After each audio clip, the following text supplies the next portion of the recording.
Selamat datang di channel Yati Sama. Jangan lupa like, komen, dan subscribe ya. Jawabannya. Masih ada pertanyaan yang lain? Oke, baik Pak Isra. Masih ada pertanyaan yang menurut saya cukup menarik. Ini berkaitan dengan makanan, Pak. Ya, khususnya tentang babi. Ya, ini pertanyaan ini datang dari Asfi. Asfi bilang seperti ini. Saya ingin bertanya, mengapa hewan babi kebanyakan dimakan oleh orang-orang beragama Kristen? Padahal kan dalam Alkitab menerangkan tidak boleh. Sebenarnya babi banyak dimakan oleh orang Kristen juga. Yang makan babi ini bukan cuma orang Kristen. Ya, ada banyak orang di dunia ini yang makan babi. Tapi yang jadi inti persoalannya, mengapa orang Kristen makan babi? Ya kan? Padahal di dalam kitab suci Kristen sendiri dalam perjanjian lama itu dilarang karena dianggap binatang haram. Nah, saudara perlu ketahui ya bahwa memang di dalam perjanjian lama ada larangan demikian. Tapi orang Kristen percaya di dalam hukum Tauratnya itu ada 3 jenis hukum di dalamnya. Yang pertama itu namanya hukum moral, yang kedua namanya hukum seremonial, yang ketiga itu namanya hukum sipil. Hukum moral misalnya 10 hukum, jangan membunuh, jangan berzina, jangan ucapkan saksi dusta, dan sebagainya. Itu hukum moral. Tapi hukum seremonial ini adalah semua tata aturan peribadatan orang Israel.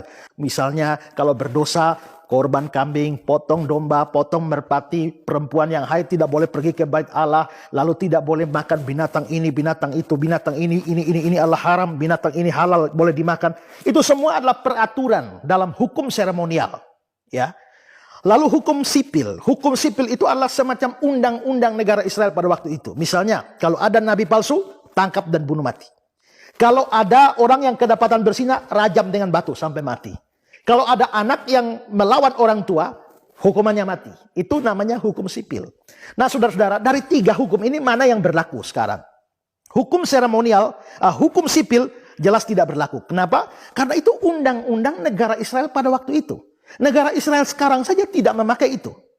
Dengan demikian hukum sipil tidak bisa kita berlakukan sekarang. Bagaimana dengan hukum moral? Hukum moral itu harus terus berlangsung sampai kapanpun juga. Nah, sekarang bagaimana dengan hukum seremonial? Hukum seremonial itu tidak pernah dimaksudkan untuk berlaku selama-lamanya, ya. Itu adalah sesuatu yang sifatnya sementara. Kalau saudara membaca di dalam Ibrani pasal yang ke-9 ayat 10, dikatakan di sana, karena semuanya itu di samping makanan, minuman, berbagai macam pembasuhan, hanyalah peraturan-peraturan untuk hidup insani yang hanya berlaku sampai waktu pembaharuan. Yang berlaku sampai tibanya waktu pembaharuan. Jadi ini hukum seremonial.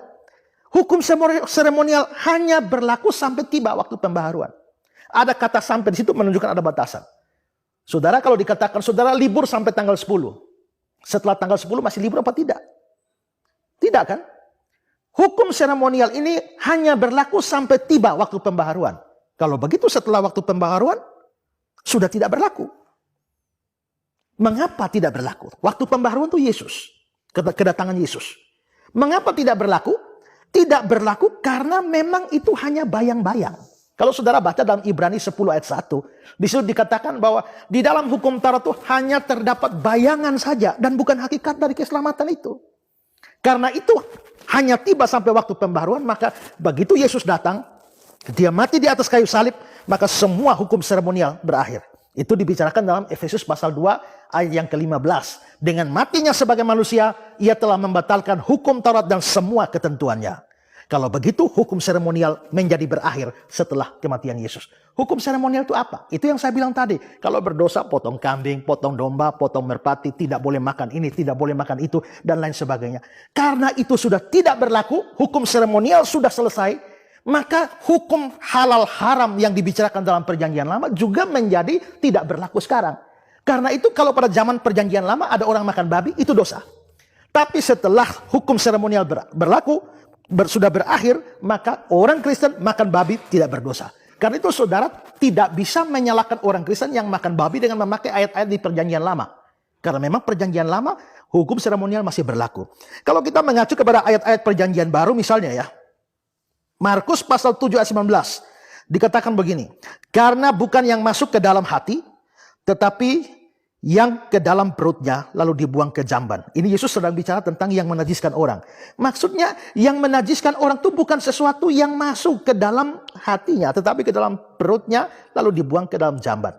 Dengan demikian dia menyatakan bahwa semua makanan halal. Dengan demikian Yesus menyatakan semua makanan halal. Karena itu orang Kristen bukan cuma babi, anjing kah atau apakah, kalau dia mau makan. Kalau dia tidak mau makan, mungkin alasan kesehatan atau alasan psikologis, tapi bukan alasan teologis. Ya, kalau kita melihat juga di dalam Roma pasal 14 ayat 14, aku tahu dan yakin bahwa dalam Tuhan Yesus tidak ada sesuatu yang najis dari dirinya sendiri. Hanya bagi orang yang beranggapan bahwa sesuatu adalah najis, bagi orang itulah sesuatu adalah najis. Dan juga saudara bisa lihat di dalam Roma 14 ayat 17, sebab kerajaan Allah bukan soal makanan, soal minuman, tapi soal kebenaran, damai sejahtera, dan sukacita oleh Roh Kudus. Dan satu ayat lagi yang membahas itu secara ketat, itu adalah Kolose pasal 2 ayat 16-23. Tapi saya akan membacakan ayat yang ke-16 saja. Dikatakan demikian, karena itu janganlah kamu membiarkan orang menghukum kamu mengenai makanan dan minuman, atau mengenai hari Sabat, bulan baru, ataupun hari Sabat. Semua itu hanya bayangan dari apa yang harus datang. Sedang wujudnya itu ialah Kristus. Jadi jangan orang menghukum kamu dengan urusan makan, minuman, dan lain sebagainya. Jadi sekarang kalau ditanya, mengapa orang Kristen kok makan babi? Kok ada larangan dalam perjanjian lama? Memang ada larangan. Tapi dengan matinya Yesus Kristus, larangan itu sudah tidak berlaku lagi.